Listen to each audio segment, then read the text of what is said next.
বর্ষারানী, তোমার হাতে ওগুলো কি গো? এই যে এইগুলা দেখতে পাচ্ছ, এইগুলা হচ্ছে আমার পরীক্ষার প্রশ্ন। আমার 5টা পরীক্ষা হয়েছে। আজ হচ্ছে আমার উচ্চ মাধ্যমিকের, আজ হচ্ছে লাস্ট পরীক্ষা। আজ হচ্ছে দর্শন সাবজেক্ট। তো তোমরা সবাই দোয়া করো আজকে যেন আমি ভালো করে পরীক্ষাটা দিতে পারি। আর যদি আমি এই উচ্চ মাধ্যমিকটায় পাশ করি তাহলে আমি আগামী দিনে হয়তো কলেজে ভর্তি হতে পারবে, তাই তো? আগামী দিনে আমি কলেজে ভর্তি হতে পারবো যদি পাশ করি।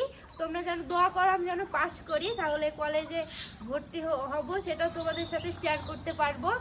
আর আজ হচ্ছে লাস্ট পরীক্ষা। আজ হচ্ছে আমাদের 12-এর স্কুল জীবনটা একবার এন্ড, মানে একদম শেষ হয়ে গেল। একবারে শেষ। এত জীবন মানে সারা জীবন যা করেছো, স্কুল লাইফ আজকের মতোই শেষ। শেষ, একদম শেষ। কারণ অনেক দুঃখ হচ্ছে, কারণ ছোট থেকে একদম মানে ছোটতে আগে স্কুল মানে যেতেই ইচ্ছে করতো না, কিন্তু এখন মানে স্কুলটা শেষ হয়ে যাচ্ছে তো মনে হচ্ছে জীবনে মানে অনেক বড় একটা কিছু মানে কিছু শেষ হয়ে হারিয়ে যাচ্ছে। ফেলছো। হ্যাঁ, হারিয়ে যাচ্ছে।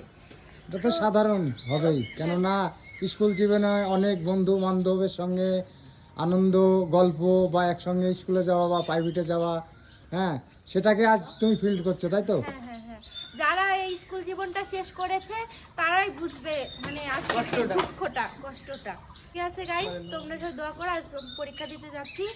তো ঠিক আছে গাইস, ভালো থেকো, সুস্থ থেকো, আর আমার জন্য দোয়া করো আমি যেন পাস সুজন করি। কিছু বলো। সুজন, যেন আমার বোন পাস করতে পারে। আর তুমি কোন ক্লাস করছো? আমি এবার 10-এ উঠলাম।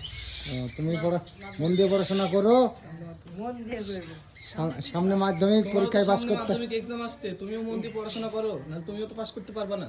আমি পাস। শুধু হলে সামনে এক্সাম হবে না, ওই মাধ্যমিক, একদম উচ্চ মাধ্যমিক। ও সেটা তো বোর্ড আমাদেরই হবে। সরকার বুঝবে না হবে কিনা। তো যাই হোক, পড়াশোনা করার কর্তব্য ওকে পড়তে তো হবেই। আই এম অলওয়েজ রেডি মাধ্যমিকের জন্য। পরীক্ষাটা গিয়েছিল আমার ভাই, এই যে পিছনে ব্যাগ পড়ছে। তো যাই হোক বর্ষারানী, তাহলে মন দিয়ে পরীক্ষা দেবে।